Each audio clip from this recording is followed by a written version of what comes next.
안녕하세요. 역사 돋보기입니다. 지난번 춘추 5패 5부작 영상으로 춘추시대를 설명드렸습니다. 이젠 춘추 전국시대의 두 번째 시대인 전국시대를 설명드리고자 합니다. 비록 춘추 전국시대로 엮이긴 하지만 두 시대는 엄연히 다르고 차이도 컸습니다. 일단 전국시대를 시작하며 중국은 본격적인 철기시대로 돌입합니다. 철제 농기구를 사용하며 각 국가들의 경제 생산력이 비약적으로 증가하였고 당연히 인구도 폭발적으로 증가하겠죠. 그리고 성 안의 국인과 성 밖의 야인을 구분하던 춘추시대의 풍습이 사라지고 이젠 성 밖의 사람들도 국가에서 노동력으로 동원을 합니다. 이러니 전쟁의 규모가 춘추시대와는 비교도 할 수 없을 정도로 그 스케일이 커집니다. 더불어 이 싸우는 명분도 바뀌는데 춘추시대에는 존왕양이, 즉 어떤 제후가 주나라 천자를 보좌하고 오랑캐의 침입을 막고 국제정세를 주도하는 패자가 될 것이냐는 싸움이었습니다. 그러나 전국시대에 돌입하면은 주나라 천자의 상징성이 사라지기 때문에 이제는 약육강식, 저 나라 없애자는 멸망의 개념으로 싸움이 시작하는 거죠. 이러니 전국시대에는 각 국가들별로 영토라는 개념이 더 확고해집니다. 더불어 이젠 각 국가들도 제후를 자처하지 않고 저마다 왕을 칭하기 시작하죠. 180여 개의 제후국들로 시작한 춘추시대는 전국시대로 돌입하면 7개로 정리가 되는데요. 이들을 전국 칠웅이라고 부릅니다. 이번 영상에서는 전국 칠웅들의 라인업을 소개해드리겠습니다. 우선 삼진이라고 불리는 한나라, 위나라, 조나라를 설명드리겠습니다. 세 나라의 진이란 말이 나오지도 않는데 왜 삼진이라고 부를까요? 바로 진나라가 세 나라로 쪼개졌기 때문입니다. 춘추 5패 중 두 번째 패자를 배출한 진나라는 진문공 시절 중앙집권의 강화를 위해 많은 수의 유력 가문들을 만들어냈습니다. 유력 가문들이 많아지면 그들끼리 견제하면서 싸울 것이기 때문에 귀족들 간의 세력 균형이 맞춰질 수 있고 그들을 조율하며 중앙 권력을 공고히 할 수도 있기 덕분이었죠. 진문공 때에는 노렸던 효과를 봅니다만 진문공 이후로는 역효과를 냅니다. 오히려 귀족들의 힘이 매우 강성해졌죠. 진나라의 유력 가문들 중에서도 진나라 제후들과 우호적인 관계 혹은 적대적인 관계의 가문들로 나뉘었는데 진나라 제후와 적대적인 가문들끼리 힘을 합해가지고 우호적인 가문들을 모두 멸족시켜버렸습니다. 춘추 말기 진나라 내부적으로는 지씨, 조씨, 위씨, 한씨 이렇게 네 가문으로 정리가 되었습니다. 지씨 가문의 힘이 가장 강력했는데 나머지 세 가문들끼리 연합해서 지씨 가문을 무너뜨렸죠. 조씨, 위씨, 한씨 가문은 아예 진나라 영토를 3분할해서 각자 독립하기로 합니다.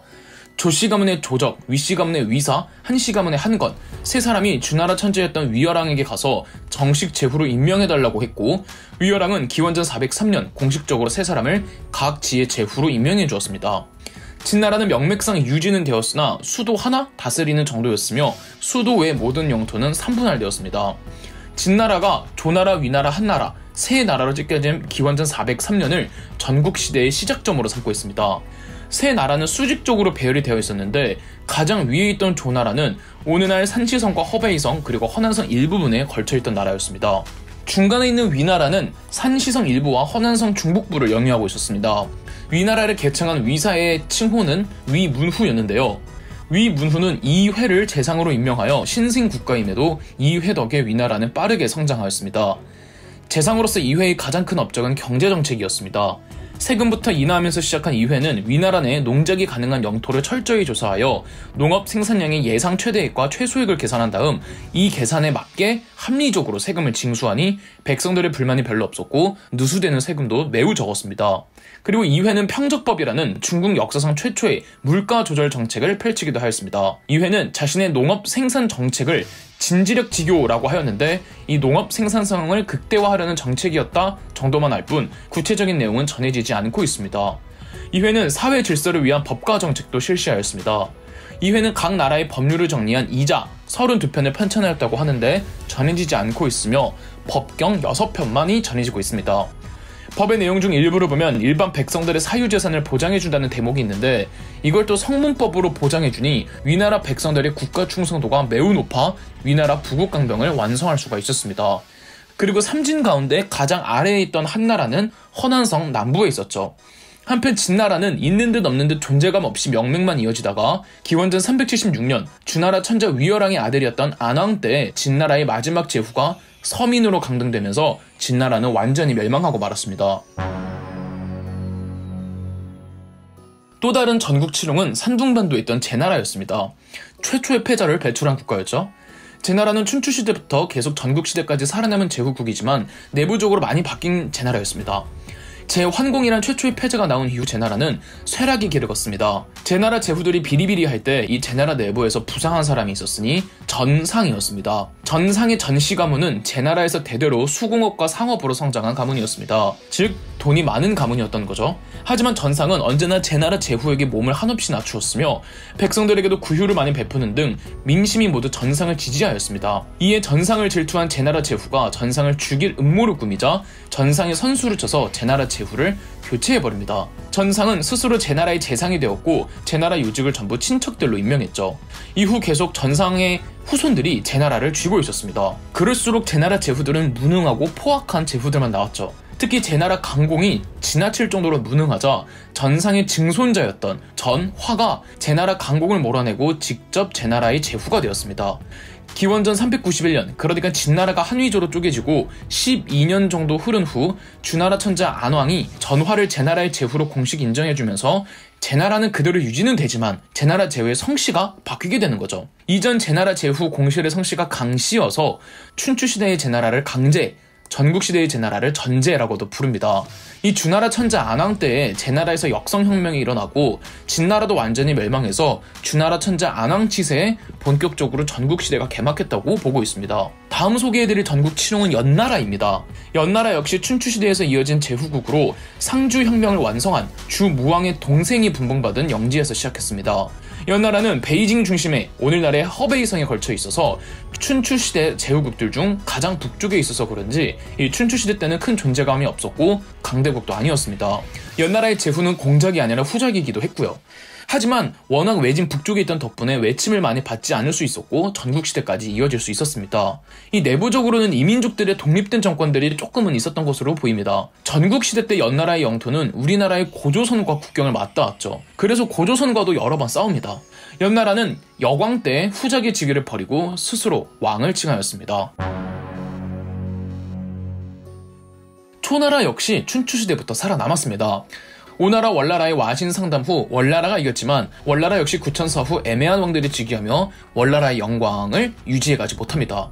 초나라는 거듭 월나라를 압박하였고 옛 오나라의 영토, 월나라가 확장한 영토 대부분을 초나라가 빼앗고 월나라는 멸망하지는 않았지만 남쪽으로 밀려 식물국가로 전락하고 말았습니다. 기원전 387년 위나라로부터 능력 있다고 평판이 나 있던 오기가 초나라로 찾아옵니다. 당시 초나라의 왕 초도왕은 크게 기뻐하며 오기를 초나라판 재상인 영윤에 임명합니다. 오기는 돈이 많은 집안이었다고 합니다. 하지만 발설길이 열리지 않자 주변 사람들이 오기를 조롱했나 봅니다. 화가 난 오기는 동네 사람들이 다 죽이고 노나라로 탈출합니다. 탈출을 하면서 어머니에게 자신이 재상이 되지 않으면 돌아오지 않겠다는 말을 남깁니다. 그리고 노나라로 가서 공자의 제자였던 증자의 밑에서 수학을 하는데 어머니가 돌아가셨다는 소식이 전해져도 어머니와 한 약속에 있어서 오기는 상을 치르러 가지 않습니다. 효행을 중요시 여기는 유가에서 오기의 행동에 분노했고 증자는 오기를 파문시켰죠. 그럼에도 노나라에서 벼슬을 얻은 듯한데 이 제나라가 노나라로 쳐들어오자 노나라 제후는 오기의 아내가 제나라 사람이었다는 이유로 오기를 의심하니 오기는 아내를 죽여버립니다. 오기의 극악한 행동에 다들 당황했고 노나라는 오기를 내쫓기로 하였습니다. 그리고 오기가 간 곳이 삼진 중 하나였던 위나라였습니다. 이때 위나라의 제후가 이회를 재상으로 임명했다던 위문후였는데 위문후는 오기를 서하태수로 임명해 서쪽의 진나라를 막도록 했습니다. 오기는 무졸이라는 중보병 정예부대를 만들어 진나라와 76번을 싸웠는데 64번을 이기고 12번은 무승부였다고 하네요. 오기의 거듭된 공에 시기질투한 위나라 내부에서 오기를 모함하여 오기를 내쫓아버렸고 그렇게 오기가 찾아온 곳이 초나라였죠. 오기는 초나라 왕족이 누리고 보유하고 있는 토지가 지나치다며 공로가 없으면 녹봉과 토지를 내리지 말고 그 예산을 알뜰살뜰 모아 차라리 군사비에 충당하도록 했습니다. 그리고 불필요한 관직도 없애서 말하자면 공무원 개혁을 통해 국가 재정을 더 모을 수가 있었습니다. 오기는 평생 동안 배우고 터득한 병법을 책으로 남기니 이 병서가 오자병법입니다. 춘추시대에 손자병법이 있었다면 전국시대에는 오자병법이 있었죠. 두 병서는 춘추 전국시대의 양대 병법서로 평가받고 있습니다. 하지만 오자병법 48편 중에서 6편만이 전해지고 있습니다. 초도왕이 사망하자 가뜩이나 오기에게 불만을 품고 있던 초나라 왕실 사람들과 귀족들이 오기를 죽이고자 하였습니다. 오기는 자신을 죽일 것이라고 뻔히 알고 있어서 초도왕의 장례식 때 오기가 갑자기 초도왕의 관 위에 누워버렸습니다. 자객들은 초도왕 관 위에 누운 이 오기에게 무차별적으로 화살을 퍼부어 오기는 수십 개의 화살을 맞곤 사망했습니다. 이건 오기가 파놓은 함정이었는데요. 초도왕의 뒤를 이어 즉위한 초수광이 어디 감히 선왕의 관에 화살을 쏘냐며 유력가문 무려 70가문을 멸해버렸습니다. 이로써 초나라 왕권이 그 어떤 때보다 강력해졌죠. 이후 초위왕 때는 초나라가 월나라 왕을 죽이고 월나라까지 멸망시키면서 중국 남방은 초나라가 전부 장악하였습니다. 마지막은 훗날 진시황을 배출해서 전국시대를 통일하게 되는 진나라입니다. 진나라도 춘추시대에 있었죠. 하지만 춘추 5패에는 끼질 못했습니다. 진나라는 주나라 효왕 때 비자가 말을 잘 키운다는 공으로 오늘날의 간수성 일대에 영지를 분봉받았습니다. 후대에 주평왕이 수도를 동천하면서 이 춘추시대가 개막할 때 진나라의 양공이 주나라 동천을 도왔고 이 공로를 인정받아 공작 자기와 함께 주평왕은 서융은 무도하여 우리의 기상과 풍업을 침탈하였는데 진국이 서용을 물리쳐준다면 그 땅을 진국의 소유로 인정하겠노라 라는 말을 내리며 간수성과 섬서성 지역의 제후로 임명하였습니다.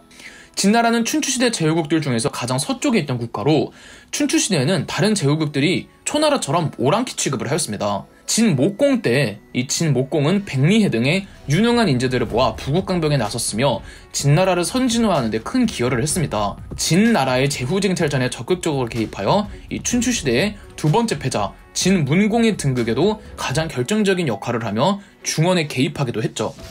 그래서 진목공을 춘추 5패로 끼는 역사서도 있습니다. 하지만 진목공이 죽으면서 177명의 가신들을 순장해버렸는데 이때 진나라는 인재들이 다 잃어버리면서 진목공 이후 진나라는 쇠락했다고 합니다. 전국시대로 넘어가며 진나라도 무언가 개혁을 시도해야만 했습니다. 진헌공 때 순장의 악습을 폐지했습니다. 그리고 마침내 진헌공 사후 즉위한 그의 아들 진효공이 새로운 인재를 등용하여 진나라의 완전한 쇄신을 기하며 진나라는 최강국으로 거듭나니 이 인재가 바로 상황이었습니다.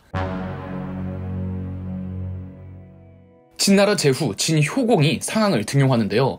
상황의 본명은 공손왕이었습니다. 상황은 공숙좌의 가신이었는데 공숙좌는 전국 칠흥 중 위나라의 재상이었습니다. 공숙좌는 상황의 능력을 간파하여 위나라를 개국한 위문후의 손자이자 위나라 최초로 제후가 아닌 왕을 칭한 위해왕에게 상황을 천거하였으나 상황을 대단하게 여기지 않은 위해왕은 상황을 등용하지 않았습니다. 훗날 공숙좌가 죽으면서 위해왕에게 상황을 등용하든지 아니면 죽이라고 했으나 여전히 상황을 과소평가한 위해왕은 상황에게 아무런 짓을 하지 않았습니다.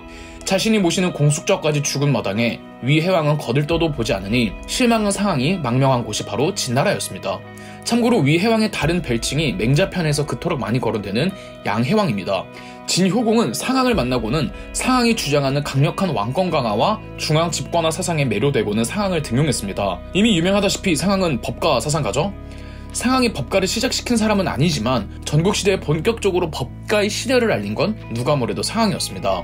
기원전 360년 진나라로 들어온 상황은 기원전 359년 본격적으로 개혁에 착수했습니다. 법가를 한 줄로 요약을 하자면 철저한 법치주의 국가를 표방하는 것입니다. 법이라는 건 곧 시스템과 체제를 말하거든요. 상황은 우선 불필요한 관습법 다 철폐하고 야만스러운 악습들 전부 금지시켜 두었습니다. 이제부터 진나라는 철저히 성문화된 법으로만 운영하는 나라로 만들었죠. 철저한 호구조사 파악을 위해 5가구 10가구씩 하나의 행정단위로 묶는 15법을 시행하였고 이렇게 하나로 묶은 단위에는 연대 책임을 물었습니다. 더불어 한 가족 내에 성인 남성이 2명 이상 있을 경우 반드시 분가시켜서 휴경지로 보내 땅을 경작하게 하면서 토지 생산성을 훨씬 높였습니다. 이외에 정말 많은 개혁 정책들을 펼치며 진나라의 국가 세수와 노동력 확보 능력이 상황 이전과는 비교도 할 수 없을 정도로 늘어납니다. 상황은 국가가 부국강병을 위해 끌어모을 수 있는 힘은 영혼까지 끌어모으고 이것이 일회성으로 끝나지 않도록 지속될 수 있도록 법을 만들어 놓은 겁니다. 상황은 법적 질서를 매우 중시했습니다. 상황은 진나라 내부적으로도 20등 작제, 즉 자귀를 20등분하여 공신들에게 자귀를 내리게 했는데 각 자기별로 의복과 주택 등 사생활까지도 전부 규제를 받아야 했습니다. 너무 답답하고 융통성 없어 보이고 주나라의 5등작에 비하면 20등분은 너무 많죠. 하지만 꼭 그렇지만은 않습니다. 진나라의 20등 작제는 서민, 일반 백성들에게까지 적용이 되며 누구나 공만 세우면 자기 상승을 할 수가 있었습니다. 즉 상향의 법과 개혁은 기본적으로 법에 저촉되어 있는 행위는 누구든 강력하게 처벌하고 공을 세우면 신분을 막론하고 누구든 지배층으로 상승할 수 있도록 하는 이른바 신상필벌이 상향의 가장 중요한 개혁 원리였습니다. 그러나 상향의 이러한 개혁은 굉장히 과도했고 진나라 백성들조차 반신반의했습니다. 상향은 법의 엄정함과 공평함을 위시하기 위해 하루는 도성 남쪽문에 장대를 세워두고 누구든 이 장대를 서문으로 옮겨다 놓으면 거금의 상금을 주겠다는 법령을 발표합니다. 장대 옮기는 게 뭐 대단한 일이라고 다들 의심하면서 아무도 하질 않습니다. 그러자 상향이 상금의 액수를 더 늘렸습니다. 누군가 한 명이 속냄샘 치고 옮겨다 두었는데 실제로 그 거금의 상금을 주었다고 하죠. 한 번은 태자가 작은 법을 어겼는데 이 상향은 태자의 스승들을 아주 강하게 족쳤고 진효공의 다른 아들이 말썽을 피우자 그 아들의 코를 잘라버렸습니다. 즉 상향의 법과 정책은 정부가 한 번 내뱉은 말은 그게 누구라도 어떤 상황이 와도 끝까지 책임지겠으며 법 앞에 만인은 평등하다는 것이었죠. 더불어 진나라는 수도를 함양으로 천도하였습니다. 분명 상향의 개혁으로 진나라는 완전히 새로운 나라로 뒤바뀐 건 맞았습니다. 하지만 그만큼 지나치게 엄격한 법치주의로 인해 상향의 안티팬들도 수두룩했습니다. 상향이 있던 당시에도 누군가 이렇게 상향을 욕했는데요. 당신은 극형으로 사람을 다스리니 원한을 사고 재앙을 쌓아놓고 있습니다. 사람의 마음을 얻는 자는 흥하고 마음을 잃는 자는 망한다고 했습니다. 당신의 처지가 이토록 위태로운데도 더 오래 영화를 누리기를 바라십니까? 당신은 아직까지 더 많은 영지를 탐내며 진나라의 정치를 농단하니 백성들의 원한을 사고 있습니다. 시간이 갈수록 법치가 워낙에 강력해져서 백성들조차도 불편함을 조금은 샀던 것 같습니다. 하지만 상향의 효과는 매우 강력했습니다. 진효공은 상황과 함께 대원정에 나섰는데 그 첫 상대는 지리적으로도 가장 가까운 상황을 등용하지 않았던 위나라였습니다. 진효공과 상황의 진나라 군대는 위나라의 수도 안읍까지 점령했었습니다. 위나라의 왕 위해왕이 진나라를 맹주국으로 섬기겠다고 하면서 진나라 군대는 철수를 하고 위나라는 다행히 국채는 보존할 수가 있었죠. 위나라는 분명 강력한 국가였습니다. 위나라를 개창한 위문후 때는 이회가 국가재정을 튼실하게 다져놓았고 오기가 위나라에 머무를 때 군사력도 굉장히 강화해 놓은 상태였죠. 하지만 위해왕은 외교적으로 실패합니다. 진나라뿐 아니라 전국 7흥 중 하나였던 이 삼진의 조나라와도 싸움을 거듭했습니다. 이 와중에 위해왕은 전국 7흥 중 하나인 제나라까지도 적을 만들어버립니다. 기원전 341년엔 이번에는 위나라가 삼진 중 하나였던 한나라마저 공격했습니다. 사령관은 대장군 방현이었는데 방현의 위나라 군대는 한나라 군대를 무찌르며 어느덧 한나라의 수도까지 포위하였습니다. 이때 제나라가 한나라를 도와줍니다. 제나라 왕은 손빈 장군을 파견합니다. 손빈은 방현과 같은 스승에게서 배운 동문으로 동시에 어릴 때부터 둘이 앙숙이었다고 합니다. 제나라가 구원을 온다는 소식에 한나라는 수도에서 농성을 하며 방어에 사활을 걸었고 그 사이 제나라의 손빈이 위나라를 쳤습니다. 하지만 위나라 방현도 제나라군이 도와줄 걸 알고 있었고 방현은 미리 빼둔 별동대로 제나라군의 발을 묶어둔 사이 방현의 본진이 제나라를 치자 손빈의 제나라군은 철수할 수밖에 없었습니다. 제나라군은 후퇴를 했는데 위나라 방현은 끝까지 추격합니다. 추격할수록 제나라군이 버리고 가는 솥단지들을 발견하는데 점점 솥단지 수가 줄어드는 겁니다. 방현은 생각했죠. 지금 제나라의 탈영병이 속출하는구나. 기회는 이때구나. 방현은 더 매섭게 추격했습니다. 제나라군이 마릉이라는 곳에 머무를 때였습니다. 이 나무가 우거진 숲이었는데 제나라의 손빈이 큰 나무에다가 방현은 이 나무 아래서 죽을 것이다 라고 큼지막하게 새겨두었습니다. 그리고는 활을 잘 쏘는 병사들을 매복시켜두고는 불빛이 생기면 불빛을 향해 일제히 화살을 퍼부으라는 명령을 내립니다. 그리고 그날 밤 위나라군도 마릉에 도착했는데 위나라 방현이 뭔가 글씨가 새겨진 나무로 봤는데 너무 어두워서 뭐라고 적혀있는지 보려고 횃불을 켜서 드는 순간 매복해 있던 제나라 병사들이 화살을 퍼부어 어두운 밤 위나라 군대가 괴멸되다시피 했습니다. 패전의 치욕을 견디지 못한 위나라 방현은 결국 그 녀석이 이름을 떨쳤구나 라며 자결하였죠. 이 전투가 기원전 341년의 마릉 전투입니다.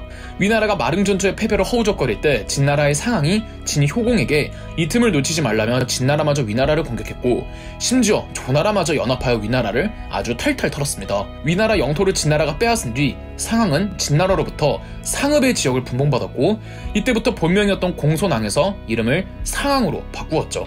위해왕은 진효공의 맹공의 수도를 안읍에서 더 내륙으로 들어간 대량으로 천도할 수밖에 없었습니다. 대량 천도 후 위나라를 양나라라고도 불렀는데 그래서 맹자편에서는 위해왕을 양해왕이라고 부르는 겁니다. 상항의 최후는 썩 좋지 못했는데요. 상항을 총애했던 진효공이 죽고 그의 아들 해문왕이 즉위했습니다. 해문왕은 진나라 최초로 제후가 아닌 스스로 왕을 칭했으며 해문왕은 태자 시절 상황과 안 좋은 추억이 있었죠. 법을 어겼다며 자신의 스승들을 욕보였고 심지어 자기 동생의 코도 잘라버렸습니다. 해문왕은 상항에게 반역을 저지르려고 했다는 누명을 씌웠습니다. 상항은 곧바로 진나라를 탈주하는데요.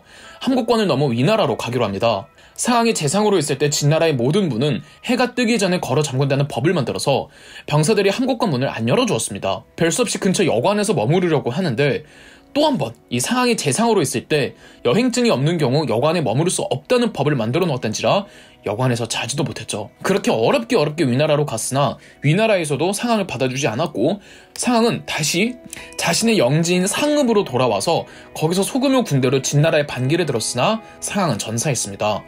해문왕은 상항의 시신을 거열왕으로 사지를 짓고 일족을 몰살시켜버렸죠. 진나라를 강대국 반열에 올려놓은 상항의 최후는 이랬던 겁니다. 하지만 해문왕이 상항의 모든 정책들을 폐기하거나 돌려놓은 건 아니었습니다. 상항이 싫은 건 싫은 거고 상항이 일궈놓은 것들은 분명 진나라에 도움이 됐기에 해문왕은 상항의 법치주의만큼은 그의 제도와 사상만큼은 잘 계승을 합니다. 상항은 생전 그의 법치주의 사상을 정리한 상군자라는 저서를 남겨두었고 이는 훗날 법과 사상가들의 교과서가 되었죠. 진나라가 법치주의로 대국에 들어서자 나머지 전국 칠흥들도 저마다 이 법치주의 개혁을 표방하며 뭔가 전체적으로 상향평준화되었습니다. 확실히 전국시대는 춘추시대랑 달랐죠. 이 법치주의 개혁을 변법이라고 합니다.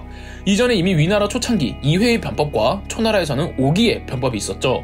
진나라에서는 상항을 통한 변법 이후로는 삼진 중 하나인 한나라에서도 한 소후 때 신불해를 재상으로 임명해 법과 변법을 시행하였습니다. 신불해의 사상은 도가사상과 법가사상을 결합한 것으로 강력한 법치를 표방하면서도 백성들의 삶이 태평하였다고 합니다. 더불어 신불해를 통해 강력해진 군사력으로 한나라는 약소국이었던 정나라를 외면시켰습니다. 그리고 수도를 신정으로 천도하였죠. 조나라 쪽도 한번 보겠습니다. 조나라와 위나라가 항상 으르렁거렸는데 초기에는 위나라가 더 강력했습니다. 하지만 위해왕 이후로 위나라가 수도도 대량으로 도망가듯 천도를 하고 국력이 급격하게 약해지면서 이젠 조나라가 내부 성장을 도모합니다. 조무령왕이라고 조나라 최초로 왕을 칭했는데 변법은 아니지만 중국 전쟁사에서 아주 독보적인 정책을 도입했습니다. 이른바 호복기사. 조나라는 전국 칠흥 중에 좀 북쪽에 있었기 때문에 이 유목민족들과 접해 있었습니다. 다른 건 몰라도 전투력 면에서는 유목민족들을 정착민들이 따라올 수가 없었죠. 조무령왕은 조나라 군사력을 강화하기 위해 기원전 307년 유목민족들의 복식과 기마수를 도입하여 줄여서 호복기사를 통해 조나라의 군사력이 갑자기 강화되었습니다. 우선 기존의 전차 중심의 전투에서 기병대를 조직하였고 기존의 중무장 전통에서 말을 타기 쉬운 복장과 경갑옷을 채택하며 말 위에서 활을 쏘는 기마궁수를 훈련시켰죠. 조나라는 이러한 군사력을 바탕으로 이 조나라와 연나라 사이에 있던 이민족들의 국가 중산국을 기원전 296년 멸망시키기도 했습니다. 조나라는 조무령왕의 호복기사 이후 전국 칠흥 중 넘버 2, 3 정도로 커집니다. 넘버 1은 상항 이후의 진나라였는데요. 이제 전체적으로 국력이 상향평준화된 이 전국 칠흥은 어떤 대결 구도로 싸우게 될까요? 전국 칠흥의 대결 구도는 아이러니하게도 딱 2명에 의해 성립되었습니다. 바로 소진과 장이었죠. 우선 소진부터 설명드리겠습니다. 소진은 주나라 천자 직할지 나급에서 태어나 제나라로 가서 귀곡자라는 스승에게서 학문을 닦고는 고향으로 돌아왔다고 합니다. 소진은 처음엔 주나라 천재의 밑에서 일하고 싶어 했지만 주나라 정부 자체가 이미 마비 상태 지경에 이르렀고 소진은 상항의 변법 이후로 성장 가도를 걷고 있던 진나라를 찾아갔습니다. 하지만 당시 진나라 왕은 진해문왕으로 상항을 죽인 장본인이었기에 사상가들을 딱히 좋아하지는 않았습니다. 그래서 소진은 조나라로 갔지만 조나라에서도 찬밥신 세웠고 마지막으로 찾아간 곳이 연나라였습니다. 연나라의 제후였던 연문후는 소진을 예우해주며 그에게 가르침을 요청했습니다. 소진은 중국의 판도를 바꿀 계획을 말하니 이른바 합종책이었습니다. 연나라는 멀리 떨어져 있는 진나라와 가까이 할 것이 아니라 먼저 가까이에 있는 이웃인 조나라와 친해져야 합니다. 천리나 떨어져 있는 진나라가 연나라를 공격하는 것과 백리밖에 떨어져 있지 않은 조나라가 연나라를 치는 것 중 어느 것이 더 쉽겠습니까? 그러므로 연나라의 걱정은 진나라가 아니라 바로 조나라입니다. 조나라와 합종하십시오. 천하와 하나가 되면 연나라는 우환이 없게 될 것입니다. 연문우는 크게 기뻐하며 소진을 연나라 사신의 자격으로 조나라로 보내 동맹을 체결하도록 했습니다. 이제 소진은 문전박대당했던 한 개인이 아닌 연나라의 사신의 자격으로 조나라를 방문하게 되었습니다. 소진은 조나라의 조숙후를 만나고는 지금 천하의 형세를 살펴보면 한, 위, 제, 초, 연, 조 6나라의 영토는 진나라의 5배나 되고 6나라의 병사는 진나라의 10배가 됩니다. 6나라가 힘을 합쳐 서쪽의 진나라를 공격한다면 반드시 격파할 수 있습니다. 라며 조나라와 동맹을 체결했고 다음은 한나라로 가서 한 소왕을 설득해 역시 한나라도 동맹으로 끌어들입니다. 다음 소진은 위나라로 갑니다. 위나라는 진나라한테 아주 괴롭힘을 많이 당했잖아요. 소진이 위나라를 방문했을 때는 상황을 놓치는 바람에 진나라에게 아주 털털 털렸던 위해왕의 아들이었던 위양왕이 있던 때였습니다. 위나라는 천하의 강국이고 대왕은 천하의 현명한 임금이십니다. 그런데 지금 대왕께서 진나라의 투항에 스스로 진나라의 속국이시라고 한다면 이는 치욕입니다. 대왕께서 저의 의견을 받아들이셔서 6나라가 합종해 전심전력으로 뜻을 통일하면 진나라는 결코 침입해오지 못할 것입니다. 위나라를 설득한 소진은 가장 동쪽의 제나라를 찾아가 제나라 선왕도 설득했고 마지막으로 남방의 초나라를 방문합니다. 그런데 이때까지만 해도 초나라는 진나라와 우호적인 관계 내지 동맹을 맺으려는 제스처를 준비 중이었습니다. 소진은 그 동맹을 결렬시켜야 했습니다. 무릇 진나라는 호랑이와 이리와 같은 나라로 천하를 집어삼킬 야심을 품고 있습니다. 진나라는 곧 천하의 원수입니다. 합종하게 되면 모든 나라가 초나라를 섬길 것이고 연행하면 초나라는 진나라를 섬겨야 할 것입니다. 두 가지 책략은 그 계책의 등급이 확연히 다릅니다. 이 둘 중 대왕께서는 과연 어느 쪽에 서시겠습니까? 초나라의 위왕도 소진에게 설득되어 육국 합종 동맹에 참가하기로 합니다. 이렇게 소진은 6개국을 돌며 서방의 진나라를 제외한 나머지 6개의 나라들의 동맹을 체결했습니다. 6개의 동맹국들이 수직적으로 배열이 되어 있어서 소진의 외교책을 합종책이라고 부르는 거죠. 1대6은 너무한 거 아니냐고요? 그런데 진나라는 상황의 변법 이후 1대6으로 싸워야 힘의 균형이 맞는 정도로 국력이 크게 성장해 있었습니다. 하지만 6개국 동맹으로 인해 과연 진나라조차도 감히 섣부르게 군사행동을 할 수는 없었습니다. 그렇다면 6개국 동맹에 대한 진나라의 대응책은 무엇이었을까요? 전국시대의 판도를 구축한 2명 중 다른 한 사람이 여기서 등장합니다. 바로 장희입니다. 장희는 소진과 친구입니다. 제나라에서 귀곡자라는 스승 밑에서 함께 수학한 동문이죠. 장희는 하산 후 초나라로 가지만 초나라 재상과의 연회 자리에서 초나라 재상이 아끼는 물건이 사라지자 졸지에 장희가 도둑으로 몰려 곤장을 맞는 일이 있었다고 하네요. 그러던 중 자기 친구 소진이 6개국 동맹 합종을 위해 조나라에 와 있다는 소식을 듣고는 조나라로 가서 소진을 찾습니다. 그런데 소진 본인도 어려웠던 시절이 있었으면서 장희한테 치욕적인 발언을 하는데요. 내가 자네를 추천하여 부귀를 누리게 하는 것은 어렵지 않으나 자네는 거두어 쓰기에는 부족한 인물일세. 너무 화가 난 장희는 소진의 합종책을 깨트리겠다며 진나라로 넘어가서 진해문왕을 만났던 겁니다. 나중에 알고 보니 소진이 장희를 일부러 화나게 해서 승부욕을 불태우게 하려는 목적이었대요. 친구 잘 되라고. 아무튼 상황도 죽이고 소진도 내쫓으면서 사상가들과 달변가들에게 안 좋은 감정을 갖고 있던 진해문왕이었지만 장희는 조금 달랐나 봅니다. 장희는 진해문왕에게 6개국 동맹은 끈끈하지 못해서 오래가지 못할 것이고 6개국 중 다른 나라와 진나라가 동맹을 맺으면 합종책은 금방 무너질 것이라며 서방의 진나라가 다른 나라와 횡으로 즉 가로로 연합하라는 장희의 외교책을 연횡책이라고 합니다. 그래서 전국시대 전국 칠흥의 판도를 구축한 소진과 장희의 외교책을 합쳐서 합종연횡책이라고 부르는 거죠. 그러나 소진이 먼저 6개국 합종을 성사시켰기 때문에 6개국 동맹은 진나라를 벼르고 있었고 기원전 318년 6개국 가운데 초나라를 제외한 나머지 5개의 나라들과 흉노족 용병까지 합친 부대가 진나라의 수도 함양으로 쳐들어왔습니다. 함양 부근 수어에서 전투가 벌어졌고 이때 장희가 외교술과 언변으로 연합군을 이간질해서 5개국 연합 중 연나라와 제나라가 연합해서 탈퇴합니다. 하지만 삼진, 한, 위, 조 세 나라는 계속 남아 진나라와 싸웠는데 수어 전투의 결과는 진나라의 대승이었고 한이조 연합군은 무려 8만 명이 넘는 전사자가 나왔다고 합니다. 이때는 아직 조나라도 이 조무령왕이 호복기사를 도입하기 이전이었어요. 진나라가 대승을 거둔 이후 한위조가 급격하게 약해진 틈을 타 진나라는 사마착을 보내 오늘날의 스촨성에 해당하는 파촉을 정벌에 진출했고, 초나라와 국경을 맞대고는 합종책을 끝내러 장이가 초나라를 찾아갔습니다. 장이는 당시 초나라 왕이었던 초회왕에게 진나라와 초나라 국경지대의 영토 600리를 주는 조건으로 합종연합에서 나오라고 하자 초회왕은 덥석 물고는 모든 합종동맹을 파기하였습니다. 하지만 나중에 가서 장이가 600리를 주지 못하겠다고 하자 분노한 초나라는 진나라를 침공했습니다만, 오히려 초나라 군대가 단수전투에서 대패배를 해버리고 8만 명의 전사자를 냈죠. 그리고 한중 지역까지 진나라에게 뺏깁니다. 여기에 초나라는 기존의 합종동맹에서 나갔기 때문에 다른 나라들로부터도 이미지와 사이가 매우 좋지 않았습니다. 장이의 이간질 한 번으로 초나라는 국제적 왕따가 되어버린 겁니다. 심지어 진나라와의 전투에서 패배한 이후로 초회왕은 진나라 수도로 압송되어서 거기서 옥사하는 대치욕을 당합니다. 장이는 초나라도 스턴 먹였겠다, 본격적으로 다른 국가, 특히 장이는 제나라를 원했는데 가로로 진나라의 동맹국을 만들라는 연행책을 주장했습니다. 하지만 진해문왕이 그만 죽고 말았는데 다음으로 즉위한 이 진문왕의 아들 진무왕은 장이와 사이가 좋지 못했습니다. 일단 진무왕은 천성 무골감으로 입만 살아있는 책사들을 별로 안 좋아했대요. 그래서 장이의 연행책을 진무왕은 들은 채 만취했다고 합니다. 여기에 이간질하는 신하들도 많이 나와서 장이는 진나라를 떠나 위나라로 망명을 갔으나 망명을 가고 1년도 안 되어 사망했다고 합니다. 한편 소진은 어떻게 되었을까요? 합종책이 중단되자 소진은 더 이상의 값어치가 없었고 연나라로 돌아와 있었습니다. 소진의 값어치가 없었기에 연나라 내부적으로도 소진을 더 이상 받아주지 말자는 여론이 있긴 했으나 연나라의 여광은 소진을 조금 챙겨주었죠. 그런데 연나라에서 이 소진이 스캔들을 일으키자 소진은 연나라 여광에게 자신을 제나라로 보내주면 제나라를 망쳐놓겠다는 조건으로 제나라를 찾아가게 됩니다.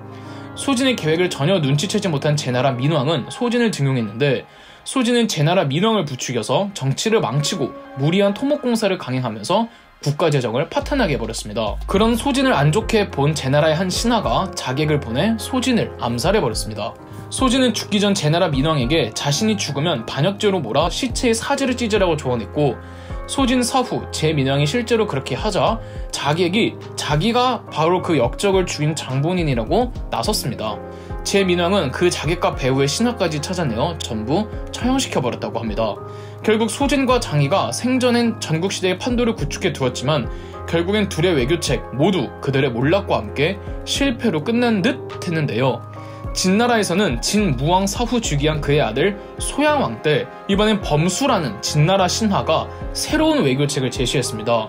사실 새롭다기보다는 기존 장이의 연행책과 크게 다르지 않았는데요. 범수의 외교책은 많이 들어보셨을 원교 근공이었습니다. 즉 외교란 멀리 있는 나라와 교류하고 가까이에 있는 나라를 공격하라는 말인데, 진나라 기준으로 멀리 있는 제나라와 우호적인 관계를 다지고 가까이에 있는 한위조, 세 나라와 싸우라고 말이죠. 사실 장이가 말한 내용과 거의 똑같죠. 진나라 소양왕은 범수의 외교책을 적극적으로 받아들이며 본격적인 한위조와의 전쟁에 나섭니다. 하지만 조나라도 예전의 조나라가 아니었습니다. 조나라에서는 조무령왕 때의 호복기사를 통해 국력이 크게 성장하였습니다. 자, 진나라와 조나라의 진검승부가 펼쳐지는데요. 전국시대 최악의 전쟁, 장평대전. 우선 진나라 상황을 먼저 보겠습니다. 진나라에서는 진소양왕이 등극하였습니다. 진소양왕의 등극 과정이 평탄하지는 않았는데요. 진소양왕의 아버지이자 선왕이었던 진무왕이 갑작스럽게 죽는 바람에 후계를 두고 쟁탈전이 벌어지고 말았습니다. 이중 진소양왕은 계승서열차 멀리 있던 왕족이었는데 외척 위엄의 도움으로 진소양왕이 즉위할 수가 있었습니다. 때문에 진나라의 실세는 위엄이었습니다. 기원전 306년에서부터 기원전 301년까지 5년간은 위엄이 대리청정을 도맡았는데요. 기원전 301년부터 진소양왕의 친정을 시작을 해도 여전히 위엄은 실세로 군림했습니다. 진소양왕은 원교 근공 외교책을 주장했던 범수를 내세워 위엄의 영향력을 축소시키고 새로운 인재들을 등용하려고 했습니다. 대표적으로 맹상군이 있습니다. 맹상군은 제나라 왕족이었는데 반개 왕족이다 보니까 그렇게 서열이 높거나 주목받는 왕족은 아니어서 맹상군은 스스로 인재 선발에 대해 많은 생각을 품고 있었습니다. 본인 스스로는 능력이 뛰어나다고 생각을 하는데 반개 왕족이라는 이유만으로 출신 때문에 각광을 받지 못한 것을 부당하다고 생각해 맹상군은 출신, 인맥, 지연 등을 전혀 따지지 않고 누구라도 딱 딱 한 가지의 재주만 있으면 그의 식객으로 받아주었습니다. 오늘날에는 이 식객이란 개념이 생소할 텐데 이 당시에는 어느 귀족이나 유력 가문에서 사적으로 데리고 다니는 무리들이 있었습니다. 이때는 난세잖아요. 난세는 출신을 매우 따져서 신분 상승의 기회가 매우 적은 동시에 역설적으로 공을 세우며 또 신분 상승을 도모할 수 있는 시대였기 때문에 식객의 풍습이 활성화되어 있었죠. 이 중 맹상군의 식객은 무려 3,000명에 이르렀다고 합니다. 심지어 도둑질을 잘하는 사람, 성대모사를 잘하는 사람도 다 받아주었대요. 맹상군이 식객으로 이름을 알리자 진나라의 진소양왕이 맹상군을 진나라로 초빙을 하였습니다. 맹상군이 진나라로 가자 당연히 그 많은 식객들도 다 따라가죠. 진소양왕은 맹상군을 일시적으로 승상에도 임명하는 모습을 보였지만 정작 승상으로 임명하고 보니 진나라 내부적으로 맹상군에 대한 실망감만 가득했습니다. 일단 식객이 너무 많아요. 약간 요란한 빈술의 느낌이었죠. 하지만 이 많은 식객을 거느린 맹상군을 다른 나라로 보낸다고 생각하니 후환이 두려웠기 때문에 진소양왕은 맹상군을 진나라에 가둬버립니다. 맹상군은 진소양왕의 애첩을 회유해 탈출을 시도하는데 진소양왕의 애첩이 흰 여우 모피를 좋아했다는데 불사 맹상군은 이미 흰 여우 모피를 진소양왕에게 갖다 줘버렸습니다. 이때 맹상군의 식객 중에서 도둑질을 잘하는 식객이 흰 여우 모피를 훔쳐다가 진소양왕의 애첩에게 로비를 할 수 있었고 가까스로 탈출을 합니다. 진나라에서 외국으로 나가려면 이 함곡관을 반드시 지나쳐야 하는데 함곡관 문은 반드시 새벽에 닭 울음소리가 울려야 열린다고 합니다. 맹상군의 식객 중 성대모사를 잘하는 사람이 닭 울음소리를 흉내내어 깜빡 속은 병사들이 함곡관의 문을 열었고 이때 맹상군이 탈출했다는 이야기가 있죠. 맹상군은 제나라로 돌아갔는데 제나라 왕이었던 제민왕은 마찬가지로 맹상군을 데리고 있자니 도움이 딱히 안 되고 그렇다고 보내버리자니 다른 나라한테는 이익을 주는 것 같아서 죽여버리라고 했는데 맹상군은 위나라로 탈출해버렸다고 합니다. 다시 진소양왕으로 돌아오자면 진소양왕은 범수라는 최측근이 있었지만 위험의 그늘에서 벗어나질 못했습니다. 위험의 재산이 무려 수레 1,000대를 보유할 정도로 진나라의 막강한 실세였죠. 외교 정책 면에서는 진소양왕은 범수의 근교 원공책에 따라 가장 동쪽에 있고 가장 멀리 있는 제나라와 우호적인 관계를 맺으면서 국경을 접하고 있는 한위족 세 나라를 견제하고 있었습니다. 외교적으로는 위험도 같은 생각이었나 봅니다.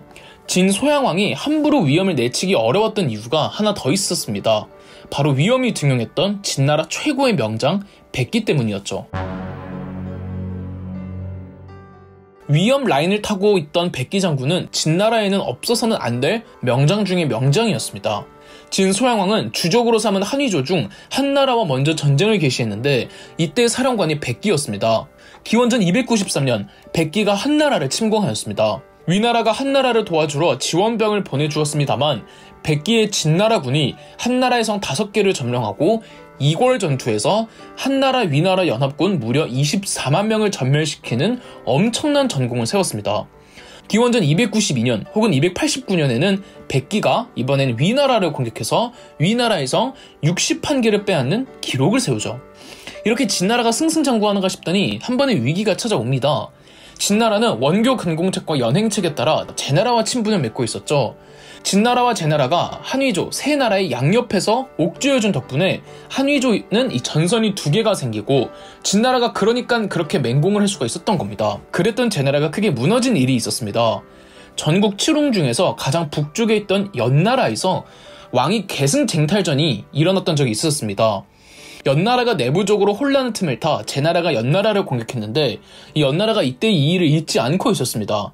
연나라가 내부적으로 안정이 되고는 연나라는 명장 아기를 내세워 차근차근 군사력을 강화한 뒤 기원전 284년에 아기를 필두로 한나라, 위나라, 조나라, 초나라 동맹군까지 연합하여 무려 5개국 연합군을 조직을 하고 지휘하며 제나라로 쳐들어갔습니다.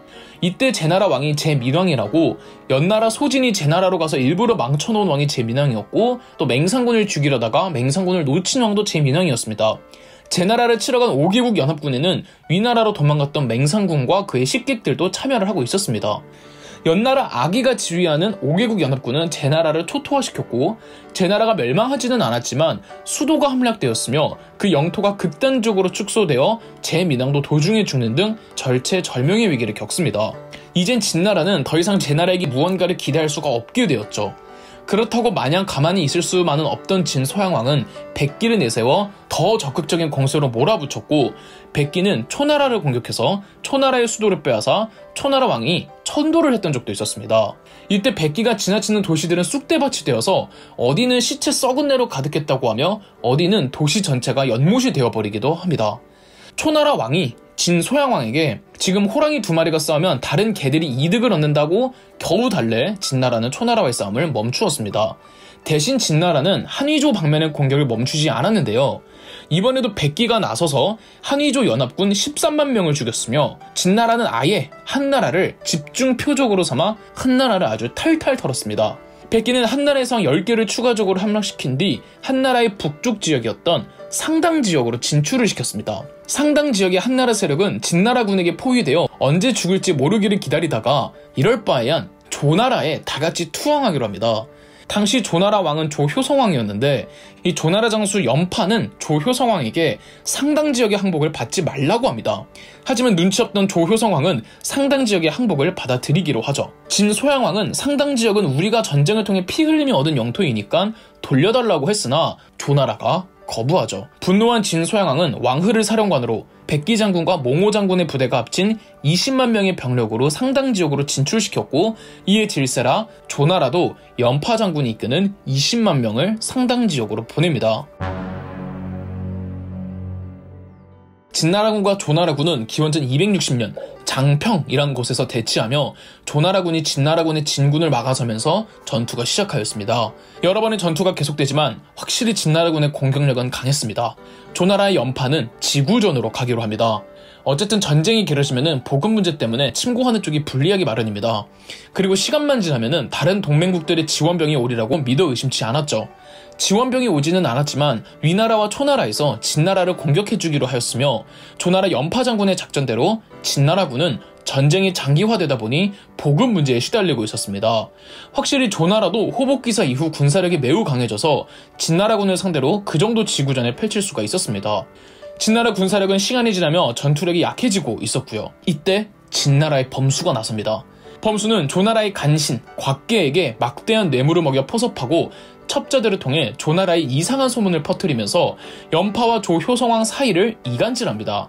연파가 지구전을 펼치는 건 일부러 지기 위함이란 등 말이죠. 결국 조효성왕은 연파를 해임하고 조괄을 새로운 사령관으로 임명했습니다. 조괄은 연파와 반대로 적극적인 공세로 나가며 속전속결로 전쟁을 끝낼 생각이었습니다. 조괄은 병법에 통달했다고 자만했습니다. 이 사령관의 교체에 따라 조나라가 공세에 나오려고 하자 진나라는 환호했습니다. 진나라의 백기 장군은 혈기 왕성한 조괄을 자극하며 장평의 골짜기들로 계속 유인을 했습니다. 백기는 조나라군의 퇴로를 차단하고 기병들을 투입시키며 조나라군의 전열을 흩뜨러 놓으면서 조나라군을 골짜기에 포위시켜버렸습니다. 백기가 최후의 공격 명령만 내리면은 조나라군은 가만히 죽을 수밖에 없었죠. 조괄은 자존심상 계속 싸우려고 하다가 결국 화살 세례를 받고 전사하였습니다. 사령관 조괄의 죽음으로 조나라군은 더 이상의 피를 보지 않기 위해 진나라군에게 항복하기로 했습니다. 아무리 전세가 진나라군에게 유리해도 조나라군도 병력이 굉장히 많았기 때문에 승리의 끝을 보려면은 진나라도 많은 에너지를 소모를 해야 해서 이 조나라군의 항복을 받아주기로 하죠. 당시 조나라 군대는 기존 연파 장군이 지휘하고 있던 20만 명에 조괄이 사령관으로 오면서 추가 증원받은 25만 명, 총 45만 명이 있었고, 전투 도중 전사한 숫자들을 빼자면은 약 40만 명이 되는 조나라 병사가 진나라에게 항복을 했습니다. 그런데 백기가 이 40만이나 되는 조나라군을 속이고는 생매장시켜버렸습니다. 살아남은 숫자는 240명, 40만 명에서 240을 뺀 숫자는 구덩이에 파묻혀 생매장을 당해버렸습니다. 이 전투가 춘추 전국시대 통틀어 최악의 전쟁이라고 손꼽히는 장평대전입니다. 백기의 생매장 사건은 이후 중국사와 동양 국가들에선 두고두고 거론이 될 정도로 충격적인 학살 사건이었습니다. 지금도 장평에서는 생매장 당한 유골들이 출토되고 있습니다. 이 조나라는 40만을 잃었습니다. 사실상 앞으로 더 이상 전투와 전쟁을 수행할 수 없는 지경으로 추락해버린 거죠. 백기는 조정에 소를 올려 기세를 몰아 조나라 수도로 진격해 조나라를 아예 멸망시키자고 했으나 백기는 위험의 사람이었죠. 진소양과 범수는 위험을 정치적으로 견제하고 있었고요.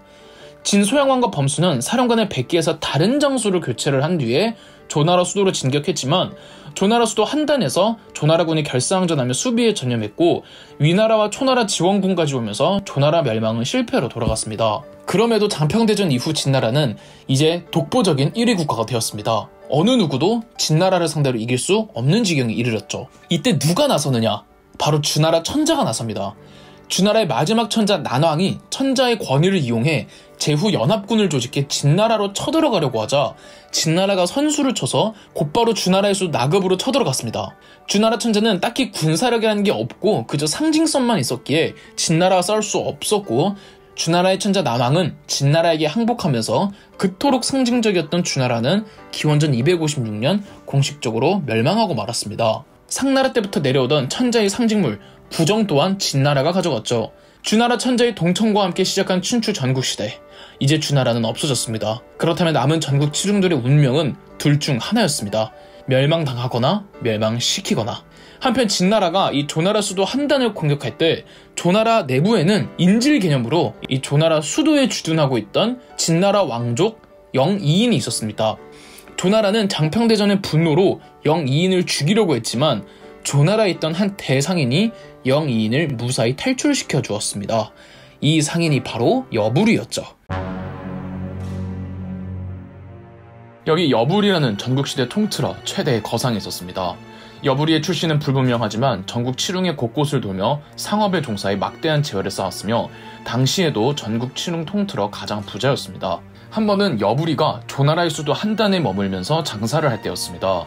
그때 여부리는 조나라에 와있던 진나라의 왕족 영이인을 만납니다. 이 시점은 아직 장평대전이 일어나기 전으로 장평대전에서 조나라가 처참하게 패배하기 전에는 조나라의 국력이 매우 강해서 진나라와 조나라 등 전국 칠흥들은 서로가 서로에게 왕족을 인질로 보내는 관례가 있었습니다. 싸움을 최대한 피해보자는 취지였지만 사실 허울뿐인 인질 교환이었고 이런 거 무시하고 다 전쟁하고 싸웠습니다. 그러다 보니 인질로 보낼 왕족은 행여나 외국에 가서 어떻게 되어도 딱히 크게 상관이 없는 왕족을 보내기 마련이었습니다.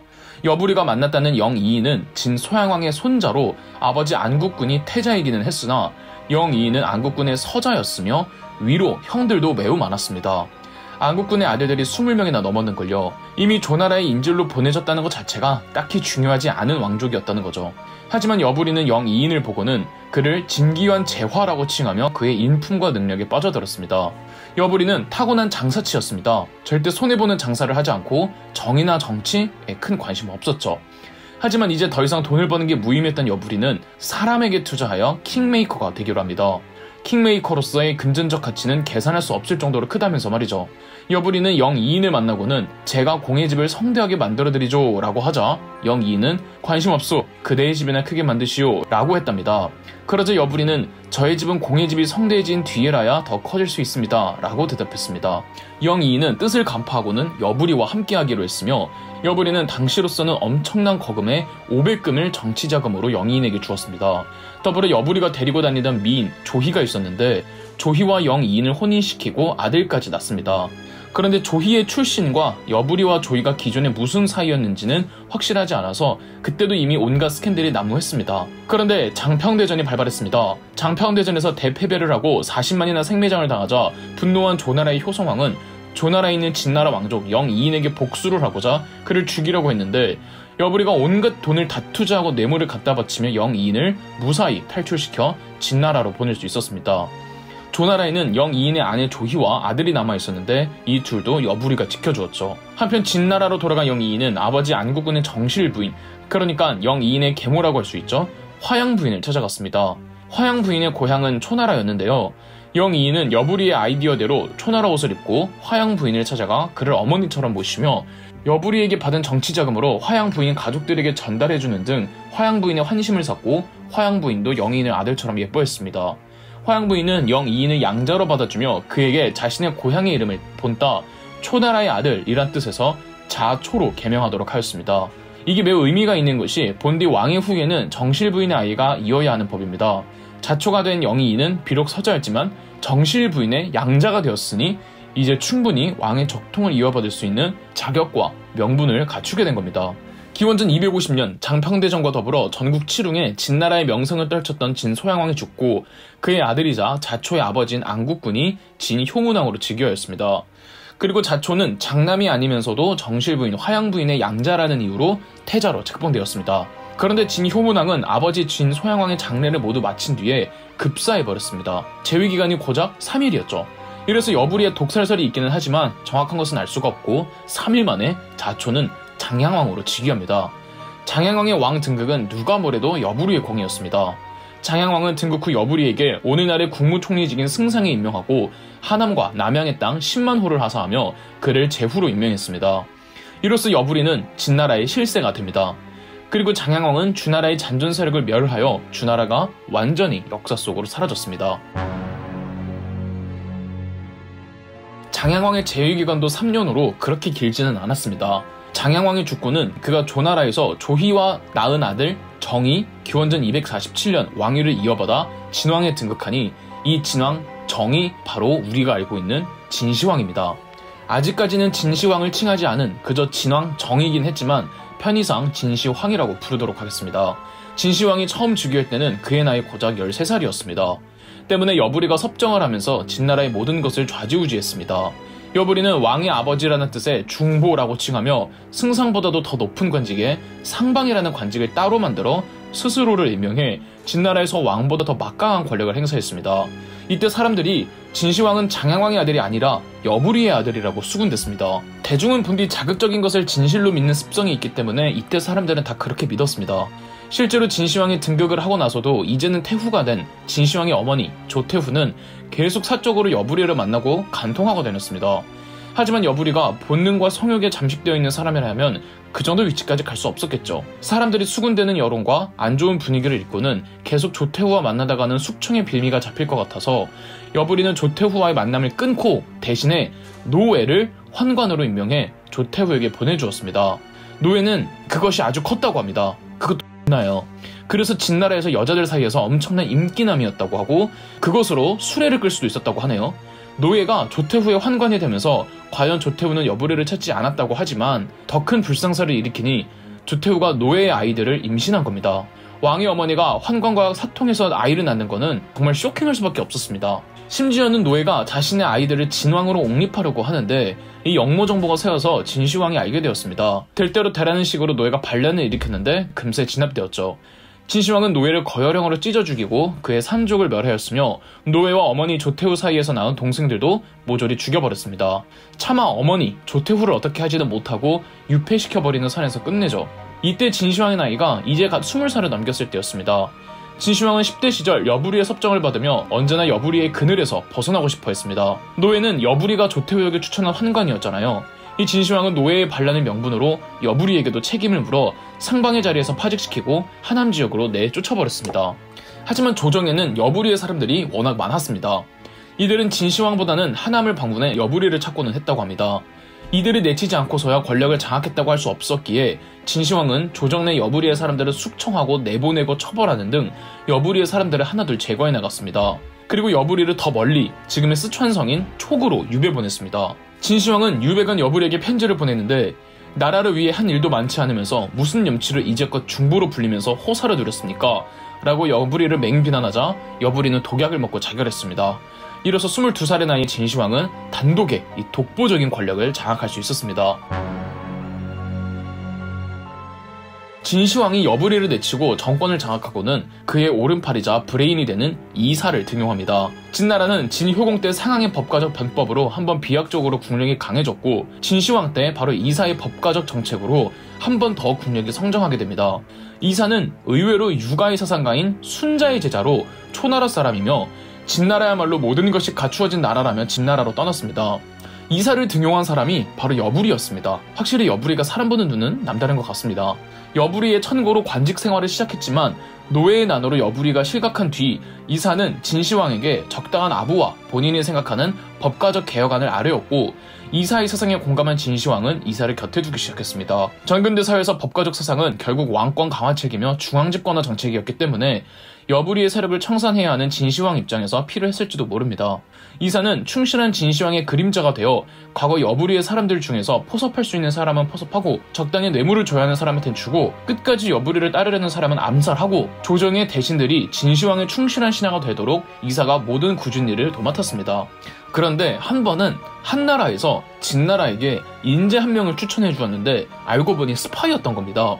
이 때문에 진나라 내부에서는 외국인들이 믿지 못하는 분위기가 조성이 되고 초나라 출신이었던 이사를 내쫓으라는 말까지 나오자 이사는 진시황에게 태산 불사 토양 하해 불택 세류 왕자 불각 중서 고능 명기덕 태산은 흙덩이를 사용하지 않아 거대함을 이루었고 하해는 가는 물주기를 사용하지 않아 깊음을 이루었으며 왕은 백성을 물리지 않아 그 덕을 밝힐 수 있습니다. 라는 내용의 상소문을 올립니다. 이때 이사가 올린 이 상소문을 간축객서라고 합니다. 즉 큰일을 도모하기 위해서는 국적을 굳이 따지지 말라는 뜻입니다. 이 상소문을 읽고 진시황은 외국인들을 내쫓겠다는 축객령을 철폐하기로 했죠. 정신이 든 진시황은 오히려 더더욱 인재이기만 하면 국적을 따지지 않고 진나라로 초빙하기로 했습니다. 그때 진시황이 푹 빠진 법과 이론 책이 있었으니 이 책의 저자는 한비자였습니다. 한비자는 한나라 출신으로 순자의 제자이었으며 이사의 동문이었습니다. 진시황이 한비자를 초빙하기를 원하자 한비자의 동문이기도 했던 이사는 진시황에게 한나라를 치면 알아서 올 것이라고 말해주었고 실제 한나라를 치려고 하자 겁을 먹은 한나라는 진나라를 막기 위한 방편으로 이 진시황이 원하는 한비자를 보내주었습니다. 한비자가 법과 사상을 체계화한 거물은 맞지만 그는 사상가이고 이론가였지 이사처럼 현실적인 법가주의자가 아니었습니다. 그리고 한비자는 말을 더듬었기 때문에 달변가라기보다는 글로 조지는 스타일이었어요. 그런데 진나라가 어느 나라를 먼저 쳐야 하는지를 두고 이사와 한비자가 부딪혔습니다. 이사는 한나라를 쳐야 한다고 생각했고 한비자는 조나라를 치라고 생각했죠. 이사가 봤을 때는 한비자가 한나라 출신이라 일부러 막으러 온 스파이가 아니냐며 모함해서 한비자를 하옥 후 독살시켜서 죽였다고 합니다. 한비자의 죽음을 둘러싸고는 설이 워낙에 많은데 어쨌든 이사와 한비자의 충돌 과정에서 한비자가 정치적으로 내몰려 희생되었답니다. 진나라는 이사 주도로 군사력을 다시 강화했고 수도 함양에 전국거라는 운하를 팠고 스촨성에는 도강원이라는 제방과 관계시설을 건설해서 진나라의 경제력도 부양합니다. 참고로 저 전국거라는 운하가 이 한나라가 스파이로 보낸 토목기술자였는데 얘가 발각됐었다고 했었잖아요.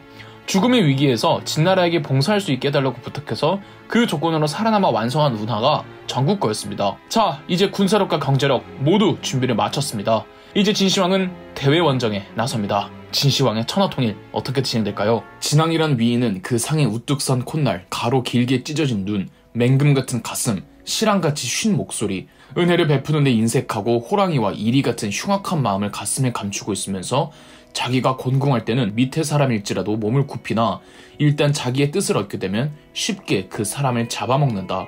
울류자에 기록된 진시황에 대한 묘사입니다. 전국칠흥 6부, 오늘은 그 마지막으로 진시황의 천하통일 과정을 설명드리겠습니다.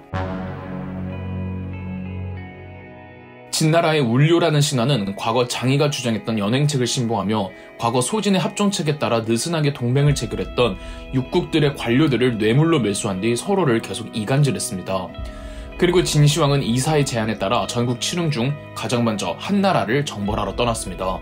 한나라는 과거 진소양왕 때 백기 장군에게 영혼까지 탈탈 털린 뒤론 그 세력을 회복하지 못하고 있었습니다. 그나마 진나라에서 진시황의 권력을 안정화해놓기까지 내부적 잡음이 있었기에 한나라가 연명할 수 있었죠. 한나라의 마지막 왕이었던 한왕 안은 스파이도 보내보고 진시황이 한비자 보고 싶다길래 한비자도 보내보고 일부 영토도 자발적으로 헌납하는 등 나름의 노력은 다했지만 별 소득은 없었습니다. 기원전 230년 진시황은 내사 등을 한나라로 보냈고 등은 한나라 곳곳을 점령한 뒤 한나라의 수도 신정을 포위하였습니다. 결국 한왕 안은 항전을 포기하여 항복해버렸고 수도마저 함락되었습니다. 내사 등은 남은 한나라 잔존 세력을 소탕하면서 전국 칠흥 중 한나라가 가장 먼저 아웃되었습니다. 나중에 한나라 수도 신정에서 부흥운동이 일어나자 진시황은 한왕 완을 죽여버립니다. 다음은 조나라였습니다. 일찍이 진시황은 번호기 장군을 보내 조나라를 쳐서 조나라 군사 및 백성 10만 명을 깨부순 적이 있었습니다. 이 정도로 큰 공을 세운 번호기였지만 무슨 이유에서인지 진나라를 탈출했고 진시황은 번호기의 목에 황금 1,000근과 시급 1만호의 현상금을 걸정되었다고 합니다. 조나라도 장평대전 이후로 세력을 회복하지 못하고 있었습니다. 그나마 조나라에서는 노장 연파와 이목 장군이 하드캐리를 하고 있었습니다. 하지만 진나라의 울료가 포섭한 진나라의 간신, 곽계를 통해서 조나라의 왕과 두 장수를 이간질합니다. 연파도 매우 유능한 장수이기는 했으나 다혈질 성격에 할 말을 꼭 해야 하는 성정이라 조나라 도양왕이 탐탁지 않아 있다죠. 조나라 도양왕은 연파를 파직시키자 연파는 위나라로 망명 가버렸습니다. 연파가 나가니 그제서야 연파의 필요성과 빈자리를 확 깨달은 조나라 도양왕은 연파에게 화해 제스처를 보내고 연파도 돌아오고 싶어서 귀국 준비를 하던 찰나 간신 곽계가 연파의 귀국을 가로막았습니다. 연파는 초나라로 가서 그곳의 장수가 되었지만 딱히 하는 일이 없이 있다가 조나라에서 군대를 지휘하고 싶다는 유언을 남기며 초나라에서 죽었습니다. 초나라의 이목 역시 전국시대 최고 무장 중 한 명이었는데 조나라는 위치적 특성상 북방에 흉노족의 침입이 잦았습니다. 이걸 제대로 막아내고 흉노족을 확실하게 토벌한 장소가 조나라의 이목이었습니다. 그리고 유일하게 진시황이 보낸 진나라군을 비하 전투에서 막아낸 명장 중의 명장이었습니다. 기원전 229년 한나라를 멸망시키고 1년 뒤 진시황은 왕전과 양단화에게 조나라를 멸망시키도록 했습니다. 이번에도 조나라의 이목이 나서서 진나라군을 1년간 막아냅니다. 조나라의 유일한 희망이 이목이었는데 이번에도 간신 곽계가 조나라 유목왕에게 이목을 모함했고 조 유목왕은 이목을 해임하였습니다. 조 도양왕이 조 유목왕에게 왕위를 넘길 때 이목이 반대하기도 해서 조 유목왕이 이목을 매우 싫어하기도 했고요. 이목은 자결하여 세상을 떠났습니다. 이목 없는 조나라는 한 주먹거리였습니다. 진나라의 왕전이 거침없이 진격하였고 기원전 228년 수도 한단이 함락되고 조 유목왕이 항복하면서 조나라도 멸망합니다. 진시황의 다음 목표는 연나라였습니다. 한나라와 조나라가 멸망하고 위나라까지 위태로운 상황에서 진시황의 진나라가 연나라도 노리고 있으면 연나라도 아주 잘 알고 있었습니다. 그렇지만 연나라는 매우 막강한 진나라와 싸워 이길 자신이 없습니다. 전투로 진나라를 이길 수 없다면 진시황을 암살하는 쪽을 선택합니다. 암살을 설계한 사람은 연나라의 태자였던 단이었습니다. 태자 단은 수소문 끝에 형가라는 자객을 섭외해 진시황 암살이라는 대범한 계획을 세웠습니다. 형가는 진나라로 망명을 하겠다는 명분으로 진나라에 입국합니다. 형가는 진나라 망명할 때 신의의 징표로 연나라로 망명을 왔었던 진나라 장수 번호기의 목을 갖다 바쳤습니다. 형가가 연나라에서 번호기를 찾아가서 진시황을 암살하기 위해서는 번호기 당신의 목이 필요하다고 하자 번호기가 직접 자결해 주었다고 합니다. 번호기의 목을 가져온 형가에 진시황은 의심 없이 환영해 주었죠. 형가 혼자 가지는 않았고 이 진무양이라는 다른 자객과 같이 진시황을 아련하러 갔습니다. 연나라에서 가져온 귀한 물건을 진상하겠다고 진시황을 찾았죠. 원래 둘이 같이 진시황을 암살하기로 계획되어 있었는데 진시황을 본 진무양은 갑자기 겁에 질렸는지 얼굴이 새파래졌다랍니다. 진무양은 13살 때부터 사람 죽이고 다녔다는 연나라의 극악한 깡패였는데도 진시황을 보고 겁을 먹을 정도이니 진시황의 아우라가 남달랐나 봅니다. 벌벌 떠는 진무양이 의심스러웠던 건지 진시황은 형가만 올라와서 진상품을 바치라고 했습니다. 진무양은 계속 떨고 있었고 형가는 진상품을 갖다 바치러 진시황 가까이에 접근합니다. 형가는 선물을 진상하는 척하면서 속에 있던 명검 상절을 꺼내들었습니다. 상절은 서리도 벤다는 뜻으로 강철도 벤 적이 있는 겁이라고 합니다. 형가는 상절을 진시황의 심장에 꽂기 위해 진시황의 팔을 잡으려고 했으나 실수로 진시황의 옷소매를 잡았다고 합니다. 반사적으로 진시황은 이 상절을 보고 깜짝 놀라 옷소매를 붙잡힌 덕에 형가를 뿌리칠 수가 있었습니다. 대신 옷소매가 찢어졌다고 하죠. 주변에 있던 사람들도 당황해서 다 얼어붙었고 진시황은 도망가고 형가는 뒤쫓는 마치 톰과 제리처럼 뛰어다니다가 기둥을 두고 대치하였다고 합니다. 진시황도 칼을 빼들려고 했는데 하필 또 칼이 안 뽑혔다고 하네요. 이때 진시황의 어이 하무저가 약주머니를 형가한테 마구 던지며 방해했고 한 환관이 진시황에게 칼을 등지고 빼십시오 라고 외치자 진시황이 칼을 빼들 수가 있었고 그대로 형가를 내리쳤습니다. 형가는 마지막 힘을 다해 상절을 던졌으나 진시황을 빗나가 기둥에 꽂혔죠. 진시황은 칼로 형가를 8번 난도질하였습니다. 기원전 227년 형가의 진시황 암살 미수 사건으로 매우 분노한 진시황은 위나라 이전에 연나라를 먼저 쳤습니다. 태자 단이 직접 부대를 지휘하였지만 진나라 장수 완전에게 연전연패를 했고 이때 또 활약한 장수가 진나라의 이신 장군입니다. 만화 킹덤의 주인공이죠. 이 모든 게 태자 단의 암살 사건 때문이라며 연나라 왕이었던 연왕희가 태자 단을 죽인 뒤 그 목을 진시황에게 갖다 바치며 전쟁을 멈춰달라 부탁했고 진시황은 더 이상의 공격은 중단합니다. 그리고는 진시황은 일단은 연나라보다는 위나라와 초나라를 먼저 제압해야 한다고 판단해 위나라를 먼저 공격해 들어갔습니다. 기원전 225년 진시황은 왕분 장군을 위나라로 보냈습니다. 왕분은 조나라를 멸망시킨 왕전의 아들입니다. 이 왕분은 기습적으로 위나라를 침공해 매우 빠른 속도로 위나라의 수도 대량을 포위하였습니다. 그런데 위나라의 마지막 왕 간은 백성들과 함께 결사항전하며 진나라군의 포위를 막아내고 있었습니다. 왕군은 무턱대고 공격만 하다간 함락에 실패할 수 있다고 생각해 이 대량성이 지대가 낮은 특성을 이용해 인근의 큰 강줄기 방향을 바꾸고 기존의 위나라 제방들을 모두 부순 뒤 다시 제방을 건설하였습니다. 그렇게 몇 주 지나니 왕분이 건설한 제방에 엄청난 양의 물이 쌓였고 제방을 터뜨리자 대량성은 수몰 되어버렸죠. 엄청난 홍수의 위상 생태가 엉망이 되어버리니 위나라 대량성에서는 전염병도 퍼졌고 결국 3개월 만에 위나라의 마지막 왕 간은 성문을 열고 항복하면서 위나라도 멸망하고 말았습니다. 다음은 남방의 대국 초나라였습니다. 초나라는 앞서선 한위조와는 차원이 달랐습니다. 영토도 매우 넓었고 그 역사도 굉장히 깊으며 물론 초나라 왕들이 조금 무능해서 굴욕도 많이 당하긴 했지만 그래도 군사수도 남다르고 전국 칠웅 넘버2는 초나라였고 진나라 대 초나라는 전국 칠웅의 드림매치였습니다. 초나라 방면 진나라의 사령관은 이신 장군이었습니다. 그런데 확실히 진나라는 진나라였습니다. 이신의 진나라군은 매우 빠른 속도로 초나라 국경지대에서부터 초나라 내부 깊숙이까지 진격하였습니다. 진나라 특유의 기병 전술이 빛을 발했죠. 규모도 무려 20만 명이었는걸요. 이신의 진나라군이 초나라 수도 근처에 거의 도착했을 때 진나라군을 막은 초나라 장수가 나타나니 바로 항현 장군이었습니다. 아는 분은 아시겠지만 항현 장군은 항우의 할아버지입니다. 항씨가 초나라의 유력 귀족 가문이었어요. 이 초나라의 용장 항현의 활약과 더불어 진나라의 초나라 점령지에서 반란이 터져버렸고 진나라군은 반란을 진압하러 돌아가던 중 이신의 진나라군은 항현의 기습을 받아 대패를 해버렸습니다. 확실히 초나라는 초나라구나 라고 느꼈고 이 진시황은 진나라의 모든 국력을 끌어다 모아 무려 60만 명의 군대를 조직했습니다. 그리고 나이로 인해 은퇴한 노장 왕전을 직접 진시황의 제자가 사령관을 부탁했고 초나라 멸망전의 사령관이었던 왕전이 초나라 멸망전에서도 사령관을 맡았습니다. 초나라 측에서도 모든 걸 끌어모아 40만까지는 모으고 항현이 지휘하였습니다.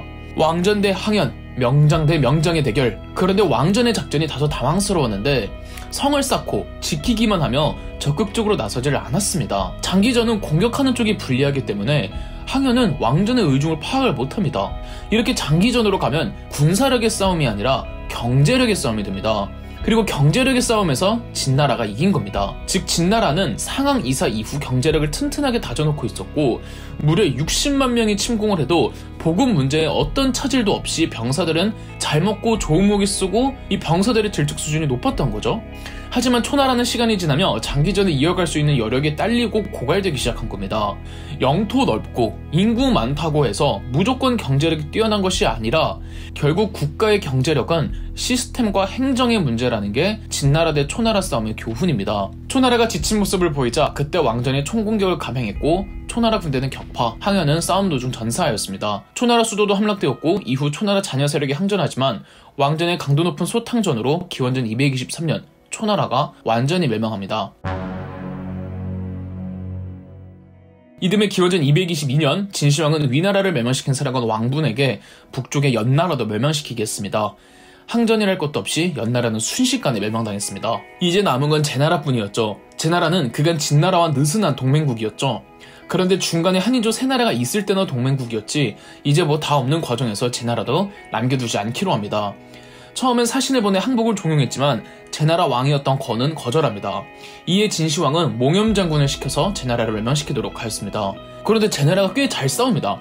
잘 버티지만 이 진나라의 기병부대가 우회 기습전술을 써서 제나라 부대를 격파했고 제나라의 수도 임치까지 진격, 임치선을 포위하였습니다.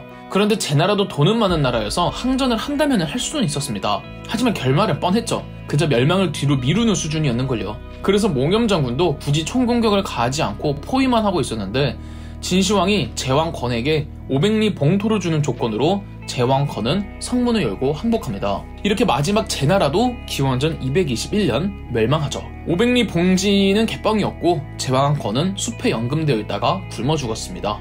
이로써 진시황이 중국 역사상 최초의 통일 왕조를 수립하게 되었습니다. 그럼 역사돋보기였습니다. 저희 역사돋보기가 멤버십 가입을 시작했습니다. 멤버십 가입을 해주신 분들 덕분에 영상 제작에 큰 도움이 되고 있습니다. 감사합니다. 영상 재미있으셨다면 구독과 좋아요, 알림 설정까지 해주시면 감사드리겠습니다.